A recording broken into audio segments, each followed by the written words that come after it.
Salary ಬಗ್ಗೆ ಹೇಳೋದಾದರೆ ಇಲ್ಲಿ ಕ್ಲಿಯರ್ ಕಟ್ಟಾಗಿ ಕೊಟ್ಟಿದ್ದಾರೆ ನೋಡಿ.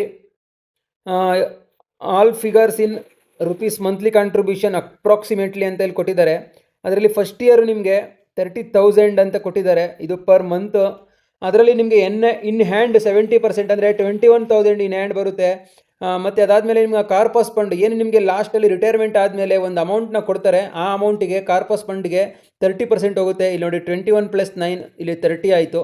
21 + 9 30 ಆಯಿತು. ಮತ್ತು contribution to corpus fund by government of India 9,000. ಏನು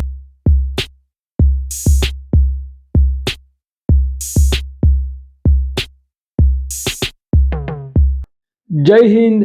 ಯಾರೆಲ್ಲ ಮಂಗಳೂರು AROಗೆ ತಯಾರಿನ ಮಾಡ್ತಾ ಇದ್ರಿ ಅವ್ರಿಗೆ ಫೈನಲಿ ತುಂಬ ದಿನಗಳ ನಂತರ ಅಡ್ಮಿಟ್ ಕಾರ್ಡ್ನ ರಿಲೀಸ್ ಮಾಡಿದ್ದಾರೆ PET PhDಗೆ. ಇದೇ ಜನವರಿ 18ರಿಂದ 24ವರೆಗೆ ಮೂಡುಬಿದಿರೆಯ ಸ್ವರಾಜ್ ಮೈದಾನ್ ಗ್ರೌಂಡ್ನಲ್ಲಿ ಈ ಫಿಸಿಕಲ್ನ ಮಾಡ್ತಾ ಇದ್ದಾರೆ. ಸ್ವರಾಜ್ ಮೈದಾನ್ ಸ್ಟೇಡಿಯಮು ಸಿಂಥೆಟಿಕ್ ಟ್ರ್ಯಾಕ್ ಆಗಿರುತ್ತೆ, ಇದೆಲ್ಲ ನಿಮಗೆ ಗೊತ್ತಿದೆ ಅಂತ ಅನ್ಕೋತೀನಿ. ಸಿಂಥೆಟಿಕ್ ಟ್ರ್ಯಾಕ್ ಅಂದರೆ ತುಂಬ ಸಾಫ್ಟ್ ಆಗಿರುತ್ತೆ, ರಬ್ಬರ್ ಥರ ಇರುತ್ತೆ, ಓಡೋದಕ್ಕೆ ತುಂಬ ಚೆನ್ನಾಗಿರುತ್ತೆ. ಮತ್ತು ಅದೊಂದು ಬೌನ್ಸಿ ಟ್ರ್ಯಾಕ್ ಆಗಿರೋದ್ರಿಂದ ನಿಮಗೆ ಒಂದು ಬೌನ್ಸ್ ಫೀಲ್ ಆಗುತ್ತೆ.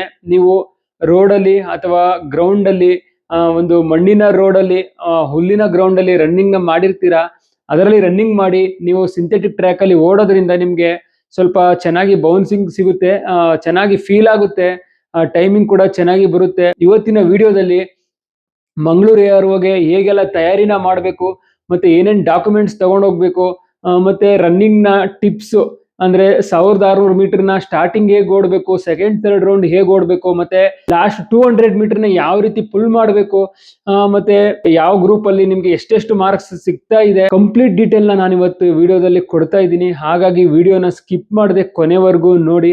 ಯಾರೆಲ್ಲ ಚಾನಲ್ನ ಫಸ್ಟ್ ಟೈಮ್ ವಿಸಿಟ್ ಮಾಡ್ತಾ ಇದ್ದೀರಾ ಅವರು ಚಾನಲ್ನ ಸಬ್ಸ್ಕ್ರೈಬ್ ಮಾಡ್ಕೊಳ್ಳಿ ಮತ್ತು ಬೆಲ್ಲೈಕನ್ನ ಕ್ಲಿಕ್ ಮಾಡಿ.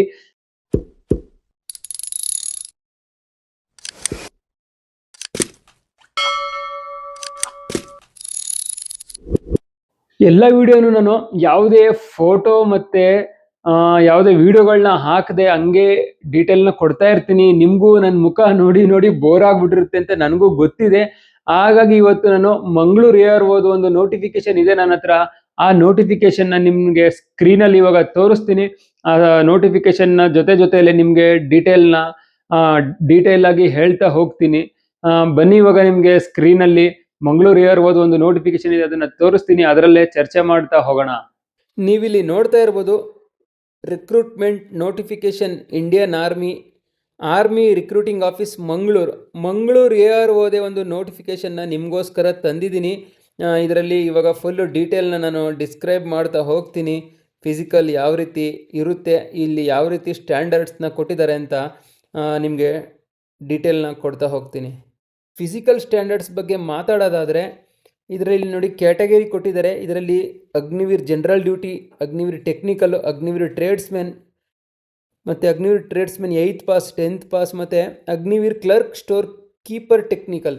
ಅಂದರೆ ಬೇರೆ ಬೇರೆ ಕ್ಯಾಟಗರಿಗೆ ಎಷ್ಟೆಷ್ಟು ಹೈಟ್ ಇರಬೇಕು, ಮತ್ತು ಚೆಸ್ಟ್ ಎಷ್ಟಿರಬೇಕು, ವೆಯ್ಟ್ ಎಷ್ಟಿರಬೇಕು ಅಂತ ಕೊಟ್ಟಿದ್ದಾರೆ. ಬನ್ನಿ ಇವಾಗ ಇದರಲ್ಲಿ ನೋಡೋಣ. ಹೈಟ್ ಬಂದು ನಿಮಗೆ ಅಗ್ನಿವೀರ್ ಜನರಲ್ ಡ್ಯೂಟಿಗೆ 166 ಸೆಂಟಿಮೀಟರ್ ಇರಬೇಕು, ಅಗ್ನಿವೀರ್ ಟೆಕ್ನಿಕಲ್ಗೆ 165 ಸೆಂಟಿಮೀಟರ್ ಇರಬೇಕು, ಅಗ್ನಿವೀರ್ ಟ್ರೇಡ್ಸ್ಮೆನ್ ಯಾರು 10th ಪಾಸ್ ಆಗಿದ್ದೀರಾ ಅವರು ಅಗ್ನಿವೀರ್ ಟ್ರೇಡ್ಸ್ಮೆನ್ಗೆ ಹಾಕಿದ್ದೀರಾ ಅವ್ರಿಗೆ 166 ಹೈಟ್ ಇರಬೇಕು, ಮತ್ತು 8th ಪಾಸ್ ಆಗಿರೋರು 166 ಇರಬೇಕು. ಯಾರೆಲ್ಲ ಅಗ್ನಿವೀರ್ ಕ್ಲರ್ಕ್ ಸ್ಟೋರ್ ಕೀಪರ್ ಟೆಕ್ನಿಕಲ್ಗೆ ಹಾಕಿದ್ದೀರಾ ಅವರು 162 ಹೈಟ್ನ ಹೊಂದಿರಬೇಕು. ನಿಮಗೆ ವೆಯ್ಟ್ ಬಗ್ಗೆ ಇವಾಗ ಹೇಳೋದಾದರೆ ವೆಬ್ಸೈಟ್ನ ಕೊಟ್ಟಿದ್ದಾರೆ, ಇದರಲ್ಲಿ ಚೆಕ್ ಮಾಡಿ ಅಂತ. ನಾನು ನಿಮಗೆ ಲಾಸ್ಟಲ್ಲಿ ವೆಯ್ಟ್ ಬಗ್ಗೆ ಡೀಟೇಲ್ನ ಹೇಳ್ತೀನಿ. ಇವಾಗ ಚೆಸ್ಟ್ ಬಗ್ಗೆ ಹೇಳೋದಾದರೆ ಚೆಸ್ಟಲ್ಲಿ ಯಾರಿಗೂ ಯಾವುದೇ ಕನ್ಸಿಷನ್ ಇಲ್ಲ. ಎಲ್ಲ ಕೆಟಗರಿ ಕ್ಯಾಂಡಿಡೇಟ್ಗಳಿಗೂ 77 ಸೆಂಟಿಮೀಟ್ರ್ ಇರಬೇಕು. ನೋಡಿ ಇಲ್ಲಿ ಎಕ್ಸ್ಪೆಂಡ್ ಮಾಡಿದಾಗ 5 ಸೆಂಟಿಮೀಟ್ರ್ ಎಕ್ಸ್ಪೆಂಡ್ ಆಗಿ 82 ಆಗಬೇಕು. 77 ನಾರ್ಮಲ್ +5 ಎಕ್ಸ್ಪೆಂಡ್ ಮಾಡಿದಾಗ ನಿಮಗೆ 82 ಸೆಂಟಿಮೀಟ್ರ್ ಆಗಬೇಕು. ಇದರಲ್ಲಿ ಯಾರಿಗೂ ಯಾವುದೇ ಕನ್ಸಿಷನ್ ಇಲ್ಲ ಚೆಸ್ಟಲ್ಲಿ. ಮತ್ತು ಯಾರು ಸ್ಪೋರ್ಟ್ಸ್ ಪರ್ಸನ್ಸ್ ಇದ್ದಾರೆ, ನೀವು ಇಂಟರ್ನ್ಯಾಷನಲ್ಲು, ನ್ಯಾಷನಲ್ಲು ಮತ್ತು ಸ್ಟೇಟು ಇವುಗಳಲ್ಲಿ ನಿಮ್ಮ ಸ್ಟೇಟಿಂದ ರೆಪ್ರೆಸೆಂಟ್ ಮಾಡಿದರೆ, ಕಾಲೇಜು ಸ್ಕೂಲ್ ಆಗಿರ್ಬೋದು, ಸ್ಟೇಟ್ ಯೂನಿವರ್ಸಿಟಿ ಆಗಿರ್ಬೋದು, ಅಥವಾ ಬೋರ್ಡ್ ಚಾಂಪಿಯನ್ಶಿಪ್ ಆಗಿರ್ಬೋದು, ಈ ಚಾಂಪಿಯನ್ಶಿಪ್ಗಳಲ್ಲಿ ನೀವು ನಿಮ್ಮ ಕಾಲೇಜಿಂದ ಮತ್ತು ನಿಮ್ಮ ಯೂನಿವರ್ಸಿಟಿಯಿಂದ, ಸ್ಟೇಟಿಂದ, ಡಿಸ್ಟಿಕ್ಕಿಂದ ಏನಾದರೂ ನೀವು ಪಾರ್ಟಿಸಿಪೇಟ್ ಮಾಡಿದರೆ, ನಿಮ್ಮ ಹತ್ರ ಸರ್ಟಿಫಿಕೇಟ್ಗಳಿದ್ದರೆ ಅಂಥವರಿಗೆ ಹೈಟಲ್ಲಿ 2 ಸೆಂಟಿಮೀಟ್ರ್ ಕನ್ಸೆಷನ್ನ ಕೊಡ್ತಾ ಇದ್ದಾರೆ. ನೀವು ಜಿ ಡಿಗೆ 166 ಇರಬೇಕು, ನೀವು ಸ್ಪೋರ್ಟ್ಸ್ ಕ್ಯಾಟಗರಿಯಿಂದ ಹೋದರೆ 164 ಇದ್ದರೆ ಸಾಕಾಗುತ್ತೆ. ಮತ್ತು ಚೆಸ್ಟ್ ಕೂಡ ನಿಮಗೆ 3 ಸೆಂಟಿಮೀಟ್ರ್ ಕನ್ಸೆಷನ್ ಇರುತ್ತೆ. ವೆಯ್ಟಲ್ಲೂ ಕೂಡ 5 kg ಕನ್ಸೆಷನ್ನ ಇರುತ್ತೆ. ಮತ್ತು ಇಲ್ಲಿ ನೀವು ನೋಡ್ತಾ ಇರ್ಬೋದು, ಸ್ಪೋರ್ಟ್ಸ್ ಪರ್ಸನ್ನಿಗೆ ಬೋನಸ್ ಮಾರ್ಕ್ಸ್ ಕೂಡ ಇಲ್ಲಿ ಕೊಡ್ತಾ ಇದ್ದಾರೆ. ಅದರಲ್ಲಿ ಫುಲ್ ಡೀಟೇಲ್ ಕೊಟ್ಟಿದ್ದಾರೆ ನೋಡಿ. ಇದು ಅಗ್ನಿವೀರ್ ಜಿ ಡಿಗೆ ಇದು clerk, 3rd one technical, last trade. ನಿಮಗೆ ಇಲ್ಲಿ ಫುಲ್ಲು ಕ್ಲಿಯರಾಗಿ ಕೊಟ್ಟಿದ್ದಾರೆ ನೋಡಿ. ಮತ್ತು ಫಸ್ಟು ಎ ಕಾಲಮಲ್ಲಿ ಕೊಟ್ಟಿದ್ದಾರೆ, ನೀವು ಸೋಲ್ಜರ್ ಮಕ್ಕಳಾದರೆ ಅಂದರೆ ಏನು SOEX, SOWW ಅಂತೆಲ್ಲ ಇರುತ್ತೆ, ಇನ್ಕ್ಲೂಡಿಂಗ್ ಅಡಾಪ್ಟೆಡ್ ಸನ್, ಅಂದರೆ ಒಬ್ಬ ಸೋಲ್ಜರ್ನ ಮಗನಾಗಿದ್ದರೆ, ಸ್ವಂತ ಮಗ ಆಗಿರಬೇಕು, ಅಂಕಲ್ಲು ಅದೆಲ್ಲ ಇರಬಾರ್ದು. ಸ್ವಂತ ಮಗ ಆಗಿದ್ದರೆ ನೀವು ಇದರಲ್ಲಿ ಯಾವುದೇ ಕ್ಯಾಟಗರಿಗೆ ಹೋಗಿ 20 ಮಾರ್ಕ್ಸ್ ನಿಮಗೆ ಬೋನಸ್ ಸಿಗ್ತಾಯಿದೆ. ಮತ್ತು ಬಿ ಕಾಲಮಲ್ಲಿ ಸ್ಪೋರ್ಟ್ಸ್ ಮೆನ್ಗೆ ನೀವು represented India at the international level, ನೀವು ಇಂಟರ್ನ್ಯಾಷನಲ್ ಲೆವೆಲ್ಗೆ ಇಂಡಿಯಾಯಿಂದ ರೆಪ್ರೆಸೆಂಟ್ ಮಾಡಿದರೆ 20 ಮಾರ್ಕ್ಸ್ ನೋಡಿ. ಎಲ್ಲ ಕ್ಯಾಟಗರಿಗೂ 20 ಮಾರ್ಕ್ಸ್ ಕೊಡ್ತಾ ಇದ್ದಾರೆ. ಮತ್ತು ಸ್ಟೇಟ್ ಲೆವೆಲ್ನ ರೆಪ್ರೆಸೆಂಟ್ ಮಾಡಿದ್ರೆ 15 ಮಾರ್ಕ್ಸ್ ಕೊಡ್ತಾ ಇದ್ದಾರೆ ಎಲ್ಲ ಕ್ಯಾಟಗರಿಗೂ. ಮತ್ತು ನೀವು ಕಾಲೇಜು, ಯೂನಿವರ್ಸಿಟಿ ಮತ್ತು ಯೂನಿವರ್ಸಿಟಿ ಚಾಂಪಿಯನ್ಶಿಪ್ಪಲ್ಲಿ 6th ಪೊಸಿಷನ್ವರೆಗೂ ನೀವು ಟೀಮ್ ಇವೆಂಟಲ್ಲಿ ಬಂದಿದ್ದರೆ ನಿಮಗೆ ಎಲ್ಲ ಕ್ಯಾಟಗರಿಗೂ 10 ಮಾರ್ಕ್ಸ್ನ ಇಲ್ಲಿ ಕೊಡ್ತಾ ಇದ್ದಾರೆ. 5th ಕಾಲಮಲ್ಲಿ ನೋಡೋದಾದರೆ, ಡಿಸ್ಟಿಕ್ ಲೆವೆಲಲ್ಲಿ ನೀವು ಯಾವುದಾದ್ರೂ ಮೆಡಲ್ನ ಗೆದ್ದಿದ್ರೆ, ಸ್ಟೇಟ್ ಲೆವೆಲ್ ಆರ್ ಡಿಸ್ಟಿಕ್ ಲೆವೆಲಲ್ಲಿ ನಿಮಗೆ 5 ಮಾರ್ಕ್ಸ್ನ ಕೊಡ್ತಾ ಇದ್ದಾರೆ. Last one school team in the events organisation by all India school games federation ಅಂತ ಕೊಡ್ತಾ ಇದ್ದಾರೆ. ಇದರಲ್ಲಿ 6th ಪೊಸಿಷನ್ ಟೀಮ್ ಇವೆಂಟ್ ಬಂದಿದ್ರು ನಿಮಗೆ. ಸ್ಕೂಲ್ ಅಂದರೆ ಇಂಟರ್ ಸ್ಕೂಲೆಲ್ಲ ನಡೆಯುತ್ತೆ ನೋಡಿ, ಆಲ್ ಇಂಡಿಯಾ ಲೆವೆಲ್ಲು, ಅದರಲ್ಲೂ ಕೂಡ ನಿಮಗೆ ಎಲ್ಲ ಕ್ಯಾಟಗರಿಗಳು 5 ಮಾರ್ಕ್ಸ್ನ ಬೋನಸ್ ಆಗಿ ಕೊಡ್ತಾ ಇದ್ದಾರೆ. ಯಾರೆಲ್ಲ ಸ್ಪೋರ್ಟ್ಸಲ್ಲಿ ಪಾರ್ಟಿಸಿಪೇಟ್ ಮಾಡಿದ್ದೀರಾ ಅವ್ರಿಗೆ ಇದು ಒಂದು ಒಳ್ಳೆಯ ಅವಕಾಶ ಬೋನಸ್ ಮಾರ್ಕ್ಸ್ನ ಪಡೆಯೋದಕ್ಕೆ. ನೆಕ್ಸ್ಟ್ ಒನ್ನು NCC ಬಗ್ಗೆನೂ ಕೂಡ ಇಲ್ಲಿ ಡೀಟೇಲ್ ಆಗಿ ಕೊಟ್ಟಿದ್ದಾರೆ. ಯಾರ್ಯಾರು NCC ABC ಸರ್ಟಿಫಿಕೇಟ್ನ ಪಡೆದಿದ್ದೀರಾ ಅವ್ರಿಗೂ ಕೂಡ ಇಲ್ಲಿ ಬೋನಸ್ ಮಾರ್ಕ್ಸ್ ಕೊಡ್ತಾ ಇದ್ದಾರೆ. ಮೊದಲನೇದಾಗಿ NCC A ಸರ್ಟಿಫಿಕೇಟ್ ಇದ್ದರೆ ನಿಮಗೆ ಅಗ್ನಿವೀರ್ ಜಿ ಡಿಗೆ 5 ಮಾರ್ಕ್ಸ್ ಸಿಗುತ್ತೆ, ಕ್ಲರ್ಕಿಗೆ 5 ಮಾರ್ಕ್ಸು, ಟೆಕ್ನಿಷಿಯನ್ಗೂ ಕೂಡ 5 ಮಾರ್ಕ್ಸು, ಮತ್ತು ಟ್ರೇಡ್ಸ್ಮೆನ್ಗೂ 5 ಮಾರ್ಕ್ಸ್ ಸಿಗ್ತಾ ಇದೆ. ಮತ್ತು B ಸರ್ಟಿಫಿಕೇಟ್ ಇದ್ದರೆ 10 ಮಾರ್ಕ್ಸು, ಜಿ ಡಿಗೆ, ಕ್ಲರ್ಕ್ಗೆ 10, ಎಲ್ಲರಿಗೂ 10 ಮಾರ್ಕ್ಸ್ ಸಿಗ್ತಾ ಇದೆ. C ಸರ್ಟಿಫಿಕೇಟ್ ಇದ್ದರೆ ಜಿ ಡಿ ಅವ್ರಿಗೆ 20 ಮಾರ್ಕ್ಸ್ ಕೊಡ್ತಾ ಇದ್ದಾರೆ. ಮತ್ತು ಕ್ಲರ್ಕಿಗೆ 15 ಮಾರ್ಕ್ಸು, ಟೆಕ್ನಿಕಲ್ ಪೋಸ್ಟಿಗೆ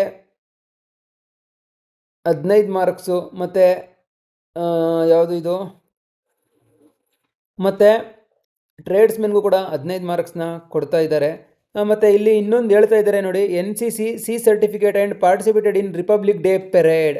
ನೋಡಿ, C ಸರ್ಟಿಫಿಕೇಟ್ ನಿಮ್ಮ ಹತ್ರ ಇದೆ, ಆದರೆ ರಿಪಬ್ಲಿಕ್ ಡೇ ಪೆರೇಡಲ್ಲಿ ನೀವು ಪಾರ್ಟಿಸಿಪೇಟ್ ಮಾಡಿದರೆ, ಏನು ಒಂದು ಡೆಲ್ಲಿಯಲ್ಲಿ ಜನವರಿ 26ಕ್ಕೆ ರಿಪಬ್ಲಿಕ್ ಡೇ ಪೆರೇಡ್ ನಡೆಯುತ್ತೆ, ಆ ಪೆರೇಡಲ್ಲಿ ನೀವು ಏನಾದರೂ ಪಾರ್ಟಿಸಿಪೇಟ್ ಮಾಡಿದರೆ C ಸರ್ಟಿಫಿಕೇಟ್ ಇರೋರು ಅವರಿಗೆ 25 ಮಾರ್ಕ್ಸ್ ಕೊಡ್ತಾ ಇದ್ದಾರೆ. ಅಂದರೆ 5 ಮಾರ್ಕ್ಸ್ ಎಕ್ಸ್ಟ್ರಾ, ಎಲ್ಲರಿಗೂ 5 ಮಾರ್ಕ್ಸ್ ಎಕ್ಸ್ಟ್ರಾ ಸಿಗ್ತಾ ಇದೆ ನೋಡಿ. ಇಲ್ಲಿ ಕ್ಲರ್ಕಿಗೆ 20 ಮಾರ್ಕ್ಸು, ಮತ್ತು ಟೆಕ್ನಿಕಲ್ಗೂ 20 ಮಾರ್ಕ್ಸು, ಟ್ರೇಡ್ಸ್ಮೆನ್ಗೂ 20 ಮಾರ್ಕ್ಸ್ ಸಿಗ್ತಾ ಇದೆ.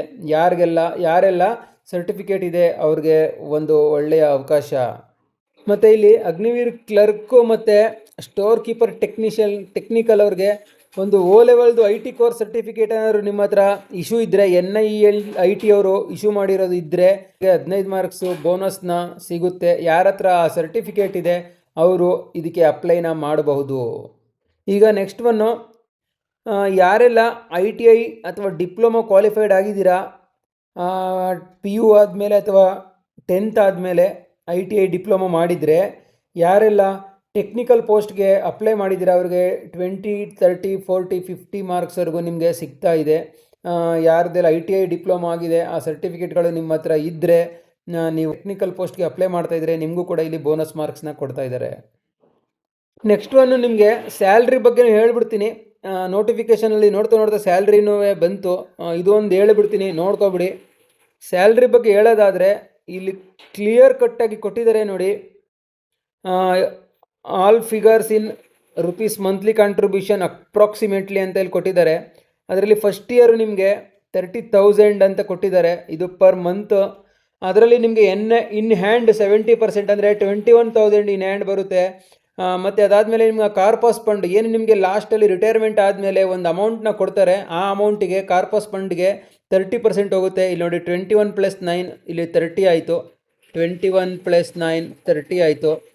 ಮತ್ತು contribution to corpus fund by government of India 9,000. ಏನು ಒಂದು ನಿಮ್ಮ ಇಲ್ಲಿ 9,000 ಇಲ್ಲಿ ಕಟ್ಟಾಗ್ತಾ ಇದೆ, ಆ 9,000ಕ್ಕೆ ಗೌರ್ಮೆಂಟ್ ಆಫ್ ಇಂಡಿಯಾನು ಕೂಡ 9,000 ಆ್ಯಡ್ ಮಾಡುತ್ತೆ ಪ್ರತಿ ತಿಂಗಳು. ಮತ್ತು ಸೆಕೆಂಡ್ ಇಯರಲ್ಲಿ ನಿಮಗೆ 3,000 ಜಾಸ್ತಿ ಆಗುತ್ತೆ, 33,000 ಆಗುತ್ತೆ. ಅದರಲ್ಲಿ ಸೇಮ್ ಅದೇ ಥರ 23,100 ನಿಮ್ಮ ಅಮೌಂಟು ನಿಮಗೆ ಕೊಡ್ತಾರೆ, 9,900 ಕಟ್ಟಾಗುತ್ತೆ. ಆ 9,900ಕ್ಕೆ ಅಷ್ಟೇ ಅಮೌಂಟ್ನ ಗೌರ್ಮೆಂಟ್ ಅವರು ಆ್ಯಡ್ ಮಾಡ್ತಾ ಹೋಗ್ತಾರೆ.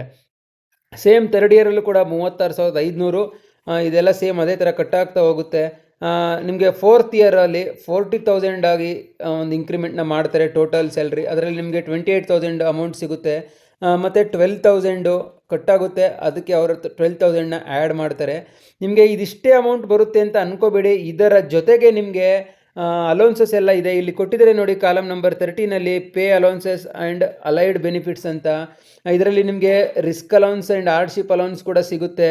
ಮತ್ತು ನಿಮಗೆ ಡ್ರೆಸ್ ಆ್ಯಂಡ್ ಟ್ರಾವೆಲ್ ಅಲೌನ್ಸ್, ಏನು ಟಿ ಅಂತ ಹೇಳ್ತೀವಿ, ಅದ್ರ ಜೊತೆಗೆ ಡೈಲಿ ಅಲೌನ್ಸು, ಇನ್ನೂ ಏನೇನೋ ಎಕ್ಸ್ಟ್ರಾ ಅಲೌನ್ಸ್ಗಳೆಲ್ಲ ಇರುತ್ತೆ. ಅದೆಲ್ಲ ಸೇರಿ ನಿಮಗೆ 50,000 ಮೇಲೇ ಸ್ಯಾಲ್ರಿ ಹೋಗುತ್ತೆ. ಏನು ಯೋಚನೆ ಮಾಡಬೇಡಿ, ಇದು ಜಸ್ಟ್ ಬೇಸಿಕ್ ಪೇ ಬಗ್ಗೆ ನಾನು ಇಲ್ಲಿ ಮಾತಾಡ್ತಾ ಇರೋದು. ಅದಾದಮೇಲೆ ನಿಮಗೆ ಲಾಸ್ಟಲ್ಲಿ ಕೊಟ್ಟಿದ್ದಾರೆ ನೋಡಿ, total contribution in Agniveers corpus fund after 4 years ಅಂದ್ಬಿಟ್ಟು.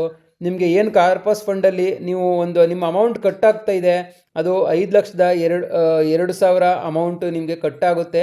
ಅಷ್ಟೇ ಅಮೌಂಟ್ನ ಗೌರ್ಮೆಂಟ್ ಅವರು ಆ್ಯಡ್ ಮಾಡ್ತಾರೆ. ಟೋಟಲ್ ನಿಮಗೆ 10,04,000 ನಿಮಗೆ ಒಂದು ಅಮೌಂಟ್ನ ಅವರು ಕೊಡ್ತಾರೆ. ಇಲ್ಲೂ ಕೂಡ ಮೆನ್ಷನ್ ಮಾಡಿದರೆ ನೋಡಿ, ಎಕ್ಸಿಟ್ ಆಫ್ಟರ್ 4 ಇಯರ್ಸ್ ಅಂದ್ಬಿಟ್ಟು ಅಪ್ರಾಕ್ಸಿಮೇಟ್ಲಿ 10.4 lakh ಆ್ಯಸ್ ಸೇವಾನಿಧಿ ಪ್ಯಾಕೇಜ್. ನಿಮಗೆ ಇಷ್ಟು ಅಮೌಂಟು ರಿಟೈರ್ಮೆಂಟ್ ಆಗ್ತಿರಲ್ಲ 4 ವರ್ಷಕ್ಕೆ ಯಾವಾಗ ಸಿಗುತ್ತೆ. ಅದ್ರ ಜೊತೆಗೆ ನಿಮಗೆ ಇನ್ಶೂರೆನ್ಸ್ ಎಲ್ಲ ಇರುತ್ತೆ, ಡೆತ್ ಆ್ಯಂಡ್ ಡಿಸಬಿಲಿಟಿ ಕಂಪೆನ್ಸೇಷನ್ ಅಂತ. ಇದರಲ್ಲಿ ಫುಲ್ಲು ಡೀಟೇಲಾಗಿ ಕೊಟ್ಟಿದ್ದಾರೆ, ಓದ್ಕೊಳ್ಳಿ. ಮತ್ತು ಅಗ್ನಿವೀರ್ ಸ್ಕಿಲ್ ಸರ್ಟಿಫಿಕೇಟ್ನು ಕೂಡ ನಿಮಗೆ ಕೊಡ್ತಾರೆ. ಇವಾಗ PET ಬಗ್ಗೆ ಮಾತಾಡಿದ್ದು, ಫಿಸಿಕಲ್ ಸ್ಟ್ಯಾಂಡರ್ಡ್ ಬಗ್ಗೆ. ಈಗ ಫಿಸಿಕಲ್ ಎಫಿಷಿಯನ್ಸಿ ಟೆಸ್ಟ್ ಅಂದರೆ PET ಬಗ್ಗೆ ಮಾತಾಡೋದಾದರೆ, ಇದರಲ್ಲಿ 4 ಗ್ರೂಪ್ನ ಡಿವೈಡ್ ಮಾಡಿದರೆ ನೋಡಿ. ಫಸ್ಟ್ ಗ್ರೂಪಲ್ಲಿ ಯಾರು 1.6 ಕಿಲೋಮೀಟರ್ನ 5 ನಿಮಿಷ 30 ಸೆಕೆಂಡ್ ಒಳಗಡೆ ಕಂಪ್ಲೀಟ್ ಮಾಡ್ತೀರಾ, ಅವ್ರಿಗೆ 60 ಮಾರ್ಕ್ಸ್ ಇದೆ. ಮತ್ತು ಪುಲ್ಲಪ್ಸ್ನ 10 ಪುಲ್ಲಪ್ಸ್ನ ಹೊಡೆದ್ರೆ ನಿಮಗೆ 40 ಮಾರ್ಕ್ಸ್ನ ಕೊಡ್ತಾರೆ. ಮತ್ತು ಸೆಕೆಂಡ್ ಗ್ರೂಪಲ್ಲಿ 5 ನಿಮಿಷ 31 ಸೆಕೆಂಡಿಂದ 5 ನಿಮಿಷ 45 ಸೆಕೆಂಡಲ್ಲಿ ನೀವು ಕಂಪ್ಲೀಟ್ ಮಾಡಿದ್ರೆ 48 ಮಾರ್ಕ್ಸು, ನೀವು ಸೆಕೆಂಡ್ ಗ್ರೂಪಲ್ಲಿ ಸೆಲೆಕ್ಟ್ ಆಗ್ತೀರಾ. ಮತ್ತು ಥರ್ಡ್ ಗ್ರೂಪ್ ನೋಡಿ, 5:46ರಿಂದ 6 ನಿಮಿಷದೊಳಗಡೆ 36. ಅದಾದಮೇಲೆ ಫೋರ್ತ್ ಗ್ರೂಪಲ್ಲಿ 6:01ರಿಂದ 6:15, ಅದರಲ್ಲಿ ನಿಮಗೆ 24 ಮಾರ್ಕ್ಸ್ನ ಕೊಡ್ತಾ ಇದ್ದಾರೆ. ಸೆಕೆಂಡ್ ಗ್ರೂಪ್ ಅವ್ರಿಗೆ ನೋಡಿ ಇಲ್ಲಿ, ಮತ್ತು 9 ಪುಲ್ಲಪ್ಸ್ ಹೊಡೆದ್ರೆ 33 ಮಾರ್ಕ್ಸ್ನ ಕೊಡ್ತಾ ಇದ್ದಾರೆ. 8 ಪುಲ್ಲಪ್ಸ್ ಹೊಡೆದ್ರೆ 27 ಮಾರ್ಕ್ಸ್ನ ಕೊಡ್ತಾ ಇದ್ದಾರೆ. 4 ಪುಲ್ಲಪ್ಸ್ ಹೊಡೆದ್ರೆ 21, ಮತ್ತು 6 ಪುಲ್ಲಪ್ಸ್ ಯಾರು ಹೊಡಿತಾರೆ ಅವರು 16 ಮಾರ್ಕ್ಸ್ನ ತೊಗೋತಾರೆ. 5 ಪುಲ್ಲಪ್ಸ್ ಹೊಡೆದ್ರೆ ನೀವು ರಿಜೆಕ್ಟ್ ಆಗ್ತೀರಾ, ಫೇಲ್ ಮಾಡ್ತಾರೆ. ಮತ್ತು ಅದಾದಮೇಲೆ ಮೂರನೇ ಇವೆಂಟ್ ಬಂದು ನಿಮಗೆ 9 ಫೀಟ್ ಡಿಚ್ ಇರುತ್ತೆ.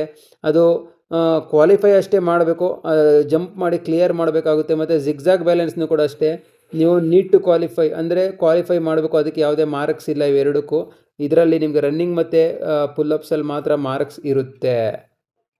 ಮತ್ತು ಇವಾಗ ಡಾಕ್ಯುಮೆಂಟ್ ಏನೇನು ತೊಗೊಂಡೋಗ್ಬೇಕು ಅನ್ನೋದ್ರ ಬಗ್ಗೆ ಕ್ಲಿಯರಾಗಿ ಹೇಳ್ತೀನಿ. ನೀವು ಯಾರೆಲ್ಲ ರಿಟರ್ನ್ನ ಪಾಸ್ ಮಾಡಿ ಫೇಸ್ 2ಗೆ ಸೆಲೆಕ್ಟ್ ಆಗಿದ್ದೀರಾ, ಇಲ್ಲಿ ಕ್ಲಿಯರ್ ಕಟ್ಟಾಗಿ ಹೇಳ್ತಾ ಇದ್ದಾರೆ ನೋಡಿ. Shortlisted candidates have to report on the stipulated date and time for phase 2 and the designated recruitment rally venue with following document certificate in original along with 2 attested photo copies with them.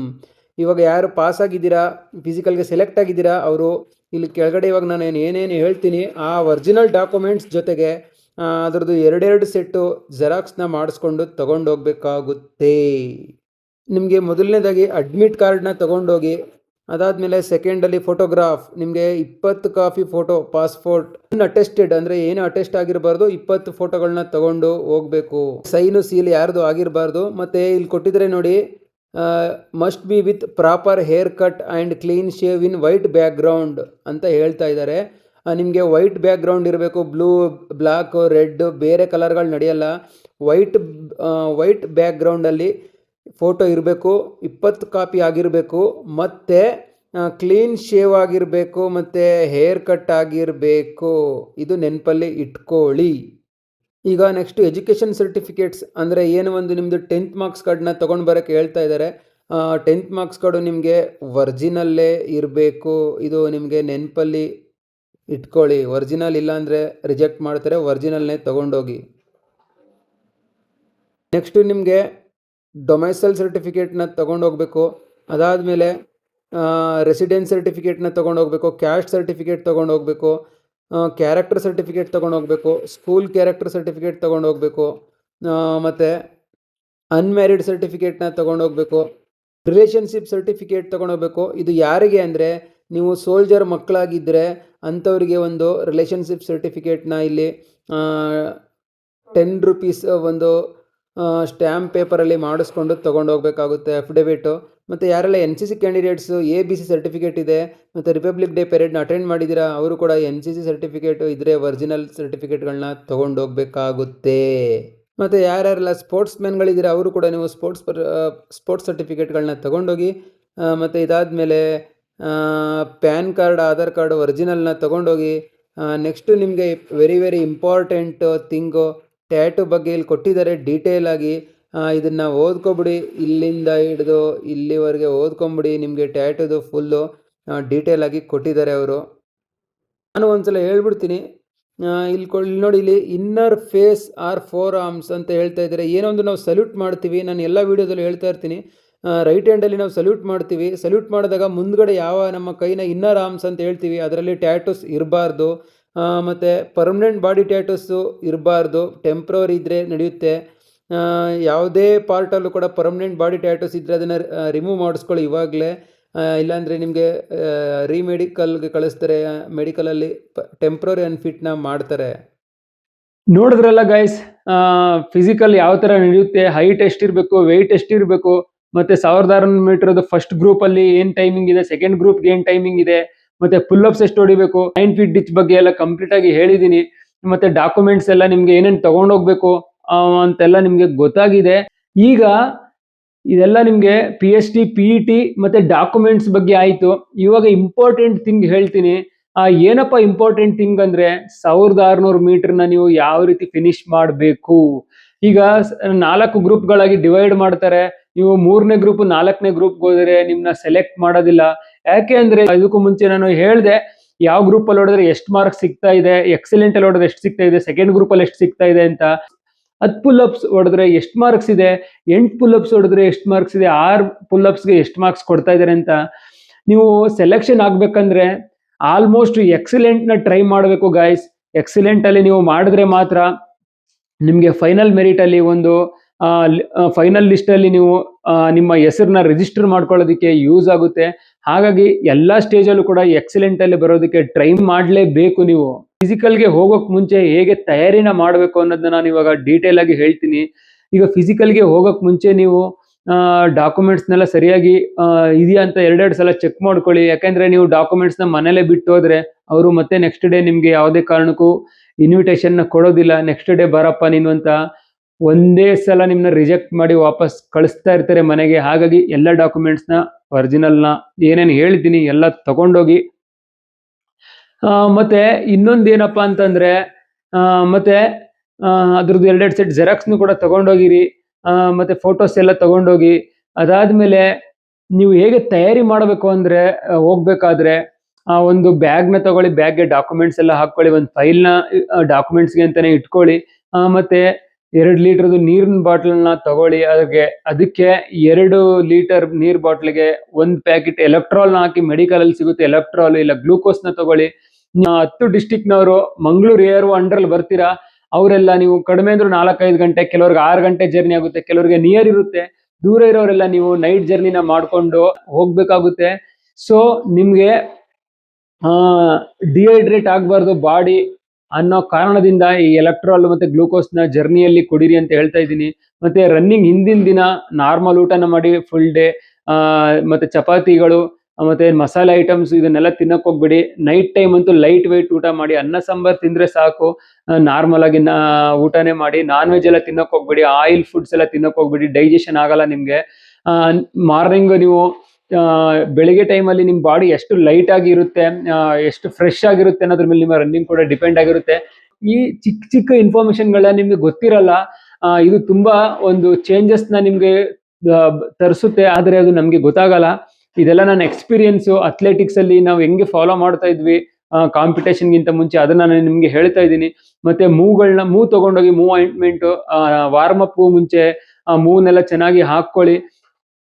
ಮತ್ತೆ ಮಂಗಳೂರಲ್ಲಿ ಅಷ್ಟೇನು ಚಳಿ ಇರಲ್ಲ, beach ಎಲ್ಲ ಇರೋದ್ರಿಂದ humidity ಇರುತ್ತೆ, so no problem. ಚೆನ್ನಾಗಿ warm ಅಪ್ನ ಮಾಡ್ಕೊಳ್ಳಿ ರನ್ನಿಂಗ್ ಮುಂಚೆ. ಕೆಲವು ಹುಡುಗರು ಏನಂತ ಅನ್ಕೋತಾರೆ, ಇವಾಗಲೇ ವಾರ್ಮ್ ಅಪ್ ಮಾಡಿ ಸುಸ್ತಾಗ್ಬಿಡುತ್ತೆ, ಆಮೇಲೆ ಹೆಂಗೆ ಮಾಡೋದು, ಒಟ್ಟಿಗೆ ರನ್ನಿಂಗ್ ಮಾಡ್ಬಿಡೋಣ ಅಂತ ಅನ್ಕೋತೀರಾ. ಆದ್ರೆ ಅದು ತಪ್ಪು. ಆ ರೀತಿ ಮಾಡೋದ್ರಿಂದ ನಿಮ್ಗೆ ಡಬಲ್ ಸುಸ್ತಾಗುತ್ತೆ. ಯಾವಾಗ್ಲೂ ರನ್ನಿಂಗ್ಗಿಂತ ಮುಂಚೆ ಬಾಡಿನ ಸ್ಟ್ರೆಚ್ ಮಾಡಬೇಕು, ವಾರ್ಮ್ ಅಪ್ ಮಾಡಬೇಕು. ನಿಮ್ಗೆ ಅಲ್ಲಿ ಆರ್ಮಿಯವರು ರನ್ನಿಂಗ್ ಮಾಡೋದಕ್ಕೆ ವಾರ್ಮ್ ಅಪ್ ಮಾಡೋದಕ್ಕೆ ಬಿಡಲ್ಲ ಅಂತಂದ್ರೆ, ನೀವೆಲ್ಲಿ ಒಂದ್ ಜಾಗದಲ್ಲಿ ನಿಂತಿರ್ತಿರಲ್ಲ ಅಲ್ಲೇ ಆಲ್ ಬಾಡಿ ಸ್ಟ್ರೆಚಿಂಗ್ ಮಾಡ್ಬಿಟ್ಟು ಎಕ್ಸಸೈಸ್ನೆಲ್ಲ ಅಲ್ಲೇ ನಿಂತ್ಕೊಂಡ ಜಾಗದಲ್ಲೇ ಮಾಡಿ, ಮತ್ತೆ ಜಂಪಿಂಗ್ ಎಕ್ಸಸೈಸ್ ಎಲ್ಲ ಮಾಡ್ಕೊಂಡು ನೀವು ಅಲ್ಲೇ ವಾರ್ಮ್ ಅಪ್ ನ ಮಾಡ್ಕೊಂಡು ಲೈಟ್ ಆಗಿ ನೀರ್ನ ಕುಡಿದು ಆರಾಮಾಗಿ ನೀವು ರನ್ನಿಂಗ್ ನ ಸ್ಟಾರ್ಟ್ ಮಾಡ್ಬೋದು. ಮತ್ತೆ ರನ್ನಿಂಗ್ ಅಲ್ಲಿ ಮೇನ್ ಥಿಂಗ್ ಏನಂದ್ರೆ ಉಸಿರಾಟ, ಏನು ಬ್ರೀದಿಂಗ್ ಅಂತೀವಿ. ಆ ಬ್ರೀದಿಂಗ್ ನಾನು ಪ್ರತಿ ಸಲ ವಿಡಿಯೋದಲ್ಲಿ ಹೇಳ್ತಾ ಇರ್ತೀನಿ, ಬ್ರೀದಿಂಗ್ ಮಾಡ್ತಾ ಇರಿ. ಬಾಯಿ ಮತ್ತೆ ಮೂಗಲ್ಲಿ ಬ್ರೀದಿಂಗ್ ಮಾಡ್ಕೊಂಡು ರನ್ನಿಂಗ್ ಮಾಡಿ ಅಂತ. ತುಂಬಾ ಜನ ನಾನು ನೋಡಿದ್ದೀನಿ, ಬಾಯಿನ ಮುಚ್ಕೊಂಡು ಈ ರೀತಿ ಓಡ್ತಾ ಇರ್ತೀರಾ. ಅದರಲ್ಲಿ ಜಾಸ್ತಿ ಆಕ್ಸಿಜನ್ ನಮ್ಮ ಬಾಡಿಗೆ, ನಮ್ಮ ಲಂಗ್ಸ್ಗೆ ಸಿಗಲ್ಲ. ಯಾವಾಗ್ಲೂ ನಾವು ರನ್ನಿಂಗ್ ಮಾಡ್ಬೇಕಂದ್ರೆ ಬಾಯಿ ಮತ್ತು ಮೂಗು ಎರಡನ್ನೂ ಓಪನ್ ಮಾಡ್ಕೊಂಡು ಓಡೋದ್ರಿಂದ ಜಾಸ್ತಿ ಪ್ರಮಾಣದಲ್ಲಿ ಆಕ್ಸಿಜನ್ ನಮ್ಮ ಬಾಡಿಗೆ ಹೋಗುತ್ತೆ, ಮತ್ತೆ ಅಷ್ಟೇ ಪ್ರಮಾಣದಲ್ಲಿ ಹೊರಗಡೆ ಬರುತ್ತೆ. ಈ ಪ್ರಕ್ರಿಯೆನ ನಾವು ಕಂಟಿನ್ಯೂ ಆಗಿ ಮಾಡಿದ್ರೆ, ಆಕ್ಸಿಜನ್ ಜಾಸ್ತಿ ಬರ್ತಾ ಹೋದ್ರೆ ನಮ್ಗೆ ಸುಸ್ತಾಗೋದು ಕಡಿಮೆ ಆಗುತ್ತೆ. ಅವಾಗ ಆಟೋಮೆಟಿಕಲಿ ಬಾಡಿ ಮುಂದೆ ಹೋಗುತ್ತೆ. ನಮ್ಮ ಕಾಲುಗಳು ದೊಡ್ಡ ದೊಡ್ಡ ಸ್ಟೆಪ್ ಇಟ್ಕೊಂಡು ಮುಂದೆ ಹೋಗೋದಕ್ಕೆ ಯೂಸ್ ಆಗುತ್ತೆ. ಹಾಗಾಗಿ ಬಾಯಿ ಮತ್ತೆ ಮೂಗು ಎರಡನ್ನೂ ಓಪನ್ ಮಾಡ್ಕೊಂಡು ಓಡಿ. ಸ್ಟಾರ್ಟಿಂಗ್ ಸ್ವಲ್ಪ ಒಂದು 100 ಮೀಟರ್ಗೆ ಬಾಯಿ ಮುಚ್ಕೊಂಡೆ ಓಡಿ, ಏನು ತೊಂದರೆ ಇಲ್ಲ. ಅವಾಗ ಕ್ರೌಡ್ ಎಲ್ಲ ಇರುತ್ತೆ, ಅಷ್ಟು ಜಾಸ್ತಿ ಸ್ಪೀಡ್ ಆಗಿ ಓಡಕ್ಕಾಗಲ್ಲ ಸ್ಟಾರ್ಟಿಂಗ್ ಅಲ್ಲಿ ನಿಮ್ಗೆ. ಒಂದು 100 ಮೀಟರ್ 150 ಮೀಟರ್ ಆದ್ಮೇಲೆ ಫಸ್ಟ್ ಲೈನ್ ನ ಹಿಡ್ಕೊಳ್ಳಿ. ಫಸ್ಟ್ ಲೈನ್ ನ ಹಿಡ್ಕೊಂಡು ಓಡ್ತಾ ಸ್ಪೀಡ್ ಮಾಡ್ತಾ ನೀವು ಬಾಯಿನ ಓಪನ್ ಮಾಡ್ಕೊಂಡು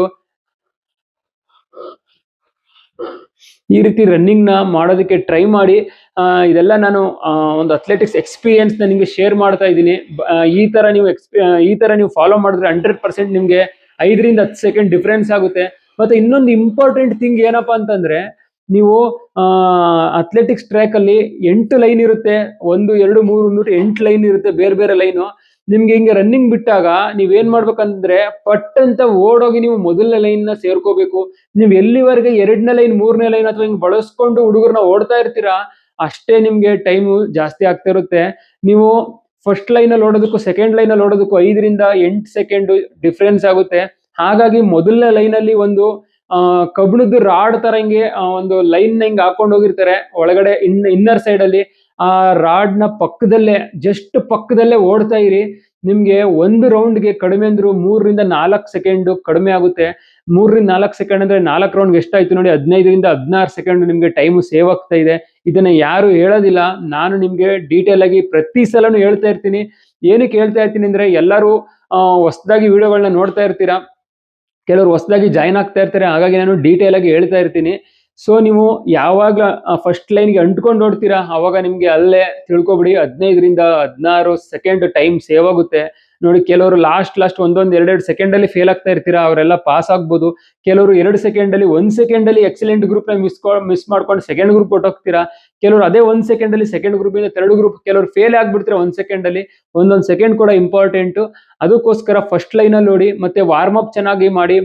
ಮತ್ತೆ ಮೂವ್ದು ಸ್ಪ್ರೇ ಜೆಲ್ನೆಲ್ಲ ತಗೊಂಡೋಗಿ, ಎಲೆಕ್ಟ್ರಾಲ್ ತಗೊಂಡೋಗಿ, ಫ್ರೂಟ್ಸ್ ನ ತಗೊಂಡೋಗಿ ಜರ್ನಿಯಲ್ಲಿ ಲೈಟ್ ವೈಟ್ ಆಗಿ ಮಾಡಿ. ಮತ್ತೆ ಫಸ್ಟ್ ರೌಂಡ್ ನಾರ್ಮಲ್ ಆಗಿ ಓಡಿ. ಸೆಕೆಂಡ್ ರೌಂಡ್ ಅಲ್ಲೂ ಅಷ್ಟೇ, ಯಾರಾದ್ರೂ ಮುಂದೆ ಓಡ್ತಾ ಇದ್ರೆ ಅವ್ರನ್ನ ಹಿಡ್ಕೊಂಡು ಓಡಿ, ಅವ್ರ ಸ್ಟೆಪ್ ಅಲ್ಲಿ ಹಿಡ್ಕೊಂಡು ಓಡಿ. ಅವಾಗ ಸುಸ್ತಾಗೋದು ಕಡಿಮೆ ಆಗುತ್ತೆ. ಮತ್ತೆ ಅವರು ಸ್ಲೋ ಅನ್ಸಿದ್ರೆ ಅವ್ರನ್ನ ಬೀಟ್ ಮಾಡ್ಕೊಂಡು ಮುಂದೆ ಹೋಗಿ.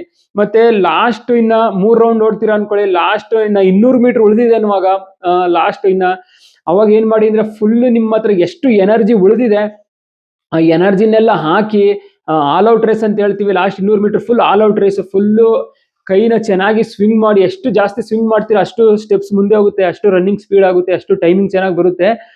ಕೊನೆಯದಾಗಿ ನೀವು ಫುಲ್ ಆಲ್ ಔಟ್ ರೇಸ್ನ ಓಡಿ ನೀವು ಅದು ರೇಸ್ ಮುಗಿದ ತಕ್ಷಣ ಕೆಳಗಡೆ ಬಿದ್ದೋದ್ರೂ ಪರವಾಗಿಲ್ಲ ಸುಸ್ತಾಗಿ ಲಾಸ್ಟ್ 200 ಮೀಟರ್ ತುಂಬಾ ಇಂಪಾರ್ಟೆಂಟು. ತುಂಬಾನೇ ಸ್ಪೀಡ್ ಆಗಿ ಫುಲ್ಲು ಕೈನ ಮತ್ತೆ ಚೆನ್ನಾಗಿ ಬೀಸ್ಕೊಂಡು ಓಡೋದ್ರಿಂದ ನಿಮ್ಗೆ ಅದಾದ್ಮೇಲೆ ಅಂತ ಹಾರ್ಡ್ ಇವೆಂಟ್ ಏನೂ ಇಲ್ಲ. ನಿಮ್ಗೆ ರನ್ನಿಂಗ್ ಆದ್ಮೇಲೆ ಟೈಮ್ನ ಕೊಡ್ತಾರೆ ರೆಸ್ಟ್ ಮಾಡೋದಕ್ಕೆ. ಮತ್ತೆ ಅದಾದ್ಮೇಲೆ ತಕ್ಷಣ ಪುಲ್ ಅಪ್ಸ್ ಏನ್ ಮಾಡ್ಸೋದಿಲ್ಲ, ಸ್ವಲ್ಪ ಟೈಮ್ ಕೊಟ್ಟು ಪುಲ್ ಅಪ್ಸ್ ನ ಮಾಡ್ತಾರೆ. ಅಲ್ಲಿವರೆಗೆ ನೀವು ಗ್ಲೂಕೋಸ್ ಎಲೆಕ್ಟ್ರಾಲ್ ಎಲ್ಲ ಕುಡಿದು ರಿಕವರಿ ಆಗಬಹುದು. So last 200 metre full all out race ನ ಓಡಿ.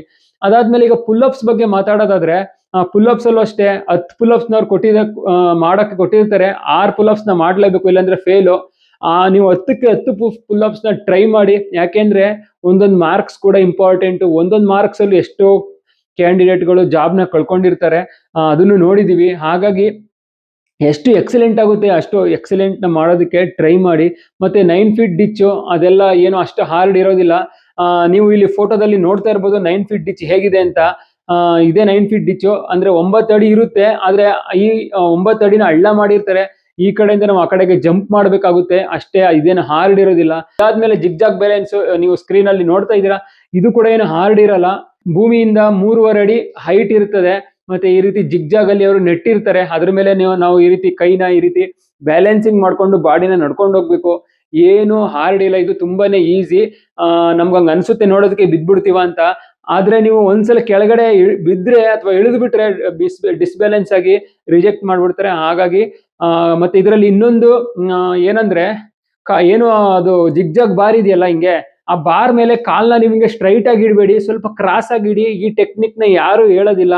ಹಿಂಗೆ ಈ ತರ ಕ್ರಾಸ್, ಈಗ ಲೆಫ್ಟ್ ಕಾಲ್ನ ಈ ರೀತಿ ಕ್ರಾಸ್ ಆಗಿ ಇಟ್ರಿ ಅನ್ಕೊಳ್ಳಿ, ಮತ್ತೆ ರೈಟ್ ಕಾಲ್ನ ಈ ರೀತಿ ಕ್ರಾಸ್ ಆಗಿ ಹಿಂಗೆ ಇಟ್ಕೊಂಡು ಫುಲ್ ಕ್ರಾಸ್ ಆಗಿ ಇಡಕ್ಕಾಗಲ್ಲ, ಬಿದ್ಬಿಡ್ತೀರಾ. ಜಸ್ಟ್ ಈ ರೀತಿ 45 ಡಿಗ್ರಿ ಆಂಗಲ್ ಅಲ್ಲಿ ಈ ರೀತಿ ಕ್ರಾಸ್ ಆಗಿ ಇಟ್ಕೊಳ್ಳಿ. ಈ ರೀತಿ ಕ್ರಾಸ್ ಆಗಿ ಕಾಲ್ಗಳನ್ನ ಬಾರ್ ಮೇಲೆ ಇಟ್ಕೊಂಡು ನೀವು ಓಡಿದ್ರೆ, ಓಡೋದಲ್ಲ ನಡೆಯೋದು ಅದು ಜಿಗ್ಜಾಗ್ ವಾಕ್, ನಡ್ಕೊಂಡು ಹೋಗೋದ್ರಿಂದ ಏನು ಬೀಳೋದಿಲ್ಲ. ಆರಾಮಾಗಿ ಇದನ್ನ ಕಂಪ್ಲೀಟ್ ಮಾಡಬಹುದು. ಯಾರ್ಯಾರಿಗೆಲ್ಲ ಟೈಮಿಂಗ್ ಬರ್ತಾ ಇಲ್ಲ ಅವರು ನನಗೆ ಕಮೆಂಟ್ ಮಾಡಿ, ನಾನು ನಿಮ್ಗೆ ಕೆಲವೊಂದು ಇನ್ನೂ ರನ್ನಿಂಗ್ ಟಿಪ್ಸ್ ಗಳನ್ನ ಹೇಳ್ತೀನಿ. ಮತ್ತೆ ಇನ್ನ 1 ವಾರ ಟೈಮ್ ಇದೆ. ಯಾರು ಜಾಸ್ತಿ ಎಕ್ಸ್ಪೆರಿಮೆಂಟ್ ನ ಮಾಡಕ್ಕೆ ಹೋಗ್ಬೇಡಿ, ಎಂಡಿಂಗ್ ಟೈಮ್ ಇದು. ಮತ್ತೆ ಇಂಜುರಿಗಳು ಮಾಡ್ಕೋಬೇಡಿ, ಮತ್ತೆ ಶಿನ್ ಪೇನ್ ಎಲ್ಲ ಮಾಡ್ಕೊಳಕ್ ಹೋಗ್ಬೇಡಿ. ನೀವು ಎಷ್ಟು ಪ್ರಾಕ್ಟೀಸ್ ಮಾಡಿದೀರಾ ಅದನ್ನ ಇವಾಗ ಲಾಸ್ಟ್ 5 to 6 ಡೇಸ್ ಅಲ್ಲಿ ಜಸ್ಟ್ ವಾರ್ಮ್ ಅಪ್ ಮತ್ತೆ 100 ಮೀಟರ್ ಸ್ಪ್ರಿಂಟ್ ಈ ರೀತಿ ಮಾಡ್ಕೊಂಡು ಮೇಂಟೈನ್ ಮಾಡ್ಕೊಂಡು ಹೋಗಿ. ಹೊಸದಾಗಿ ಇವಾಗ ಏನು ಎಕ್ಸ್ಪೆರಿಮೆಂಟ್ ಮಾಡಕ್ ಹೋಗ್ಬೇಡಿ. ಎಷ್ಟಿದೆ ಅಷ್ಟೇ ಟೈಮಿಂಗ್ ಬರುತ್ತೆ. ಈಗ 4-5 ದಿನದಲ್ಲಿ ಯಾವುದೇ ಇಂಪ್ರೂವ್ಮೆಂಟ್ಗಳಾಗಲ್ಲ. ನೀವು ಮೊದಲಿಂದ ಏನೋ ಪ್ರಾಕ್ಟೀಸ್ ನ ಮಾಡ್ಕೊಂಡು ಬಂದಿದ್ದೀರಾ ಅದನ್ನ ಇವಾಗ ಮೇಂಟೈನ್ ಮಾಡಬೇಕು ಎಂಡಿಂಗ್ ಅಲ್ಲಿ. ಮತ್ತೆ ಜಾಸ್ತಿ ವರ್ಕೌಟ್ಗಳು ಮಾಡ್ಕೊಂಡು ಬಾಡಿ ಮೇಲೆ ಲೋಡ್ ಮಾಡ್ಕೊಳಕ್ ಹೋಗ್ಬೇಡಿ. ಲೋಡ್ ಮಾಡ್ಕೊಂಡ್ರೆ ನಿಮ್ಗೆ ಹಿಂಸೆ ಆಗುತ್ತೆ. ಏನ್ ಟೈಮಿಂಗ್ ಬರ್ತಾ ಇತ್ತು ಅದು ಕೂಡ ಬರೋದಿಲ್ಲ.